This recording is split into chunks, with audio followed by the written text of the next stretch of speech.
বলে দাও আমি কার, দুটি মানুষ একটি মনের দাবিদার।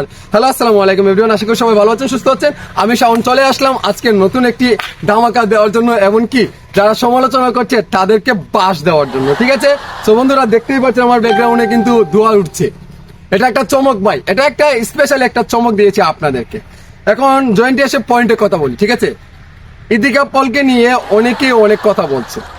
ফার্স্ট অফ অল আমি আপনাদেরকে বলি, ঢাকায় সিনেমার শীর্ষ তারকা শাকিব খানের হাত ধরে নায়িকা বনে যাওয়া ইদিকা পল। ইদিকা পলের এখন এমন কোনো সাহস তৈরি হয় নাই যাতে শাকিব খানকে শিডিউল দিতে পারবে না, এমন কোনো কথা বলতে পারবে না ইদিকা পল। কারণ শাকিব খানের হাত ধরে নায়িকা বনেছে, এমনকি শাকিব খানের হাত ধরে অনেকে নায়িকারা কিন্তু অনেক টপে উঠেছে, এমনকি নেমেও গেছে। এখন কথা হচ্ছে ইদিকা পলকে নিয়ে যারা সমালোচনা করছে, এমনকি বয়কট বয়কট বয়কট কমেন্টে এটাই তো আমরা শিখেছি, বয়কট বয়কট বয়কট। রাম বুঝি না, শাম বুঝি না, শুধু বয়কট বয়কট আমরা এটা বুঝি। ইদিকা পল তার দেশের নায়ক, দেশের সুপারস্টার কলকাতার দেবের একটি সিনেমা কাদান মুক্তি পাবে। তো সেটা নিয়ে তো তারা একটা প্রচারণা করবে, তাদের তো একটা ঘাটতি আছে। কারণ দুইটি প্রোগ্রামে কিন্তু যায় নাই ইদিকা পল, কারণ আমাদের বরবাদ সিনেমার শুটিং এ ছিল। কিন্তু এখন ভাই দেখেন, যদি এই 2 দিন যে তারা প্রোগ্রামে যায় নাই, কিন্তু শাকিব খানের প্রোগ্রামে যদি না আসতো, তাহলে আমরা কি করতাম ইদিকা পলকে? কিন্তু দেখেন একটা জিনিস বোঝার আছে, এই ইদিকা পল কিন্তু আমাদের বাংলার ইন্ডাস্ট্রিতে এখন অনেক সুনাম আছে, কারণ ইদিকা পলকে নিয়ে কিন্তু এত বিগ একটি চমক আমরা দিয়েছি। কিন্তু এই যে শাকিব খানের বরবাদ সিনেমাকে এত নষ্ট করার জন্য আপনারা হুমড়ি আছেন, এটা আপনারা বাদ দিয়ে দেন ভাই, বাদ দিয়ে দেন।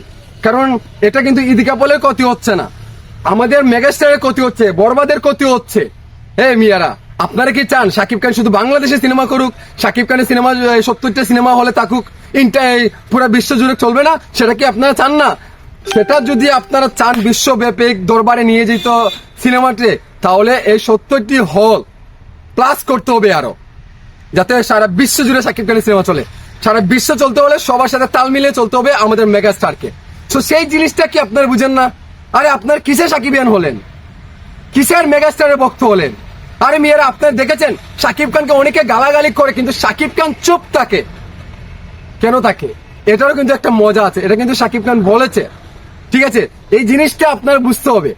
আর বিশেষ করে আমি বলতে চাই সাকিবিয়ান ভাইদেরকে, যারা শাকিব খানকে নিয়ে বেড কথাবার্তা বলে, তাদের সাথে আপনারা হাততালি না দিয়ে দেখবেন ও যে কন্টেন্টটা তৈরি করেছে ও কি সত্যি রিয়েল সাকিবিয়ান নাকি সাকিব হ্যাটার্স।